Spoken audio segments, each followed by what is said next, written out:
So it's the middle of a bright, sunny Seattle day, and I'm clicking away on my computer, and I'm planning a vacation. And I get a call from my brother, and from the other end of the line, I hear, "She's gone, dude."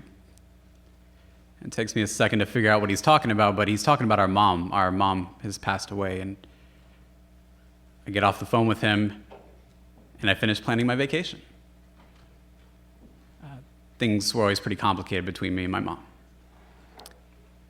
I remember a time when I was 12 years old and I was sitting in a department store toy aisle, just sitting on the tile floor there. I was playing with some action figures. I think I was testing like their hip strength or something, ringing on their legs, and I was humming to myself and I was singing songs that I had learned in school, and all of a sudden I feel this presence come up behind me and I feel this pain in my arm, and it's her, and she's grabbed me from behind so hard that it leaves marks, and all of a sudden she bends over and whispers into my ear, "When we get home, I'm going to hit you for drawing attention to us." And this is just sort of how it had always been with us. I grew up absolutely terrified of her, like she was the boogeyman. Just absolutely terrified throughout all of my childhood that I had done something wrong, that she was going to hit me again.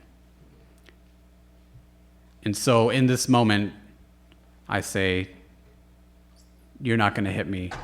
I'm going to knock you down, and I'm going to burn the store down around you."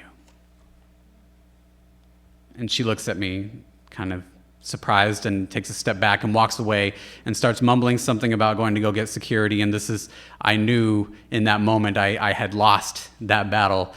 This is just sort of one of her moves, was to like always get like authority figures, adults on her side, and then turn them against me and threaten me with like juvie, or just like, say that they're gonna like take me to jail or something like that. And in this moment, I just knew I had to go. I knew I had to be gone. I knew I had lost, and so I ran. And I ran out the front door of that department store, and I hopped on the first bike I could see, this was not my bike. This was just somebody's bike, just the first one I thought I could pedal off on. And I'm pedaling just as fast as I can, because I know I have to make it home before her, and I know that I have to be able to get all of my stuff and go before she gets home, before the police arrive. And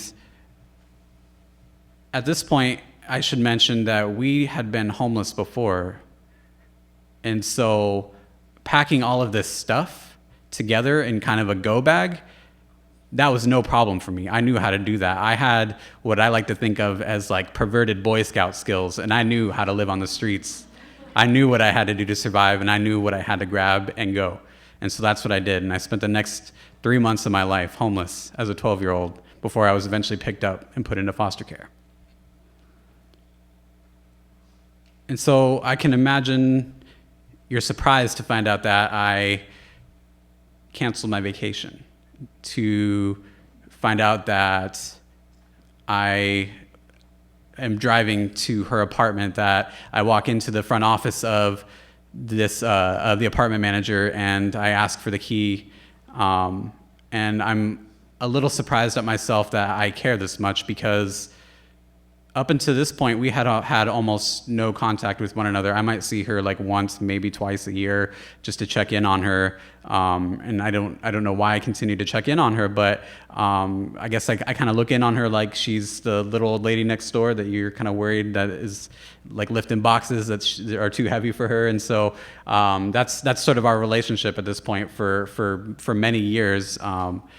And I get the key from the apartment manager, and I'm not quite sure what to expect. I haven't seen her, in maybe over a year, and whatever I was expecting, that's not what was there. When I walk in the front door, I'm just sort of horrified. There is just stuff. There is stuff on top of stuff.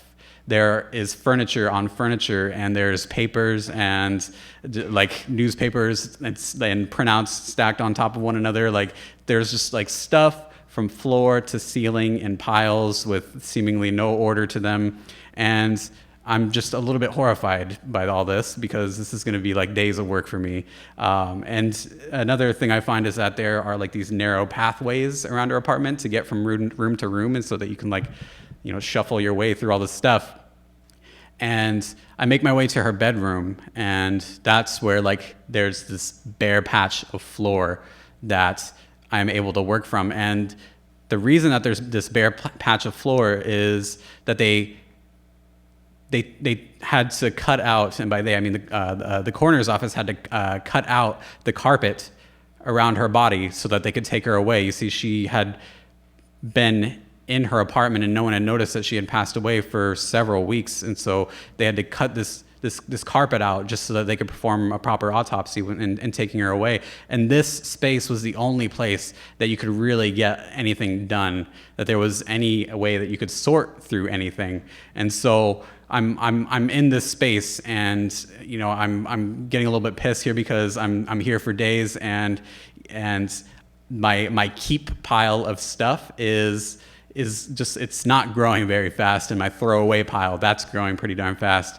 And I'm starting to throw more and more stuff away when I come across this pile, and this is my pile. This is my stuff. And so I take a little bit more notice of this stuff, and I start to open boxes, and there's like my baby teeth, and there's like my baby blanket, and there are like these Valentine's Day cards that I had written to her that say, "Mommy, I love you." And that was like the first time, I think, in my entire adult life that I realized that our relationship, as I remember it, hadn't been the way that it always had. That at some point I loved her and that she loved me. And then I find another note.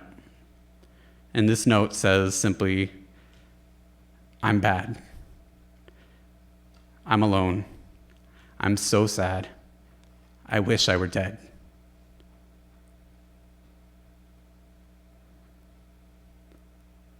And this was the first time that I think I have ever thought about my mom as an adult in any way other than that boogeyman, something to be terrified by. And so in this bare patch, in this increasingly empty apartment, that's where I started to find home again.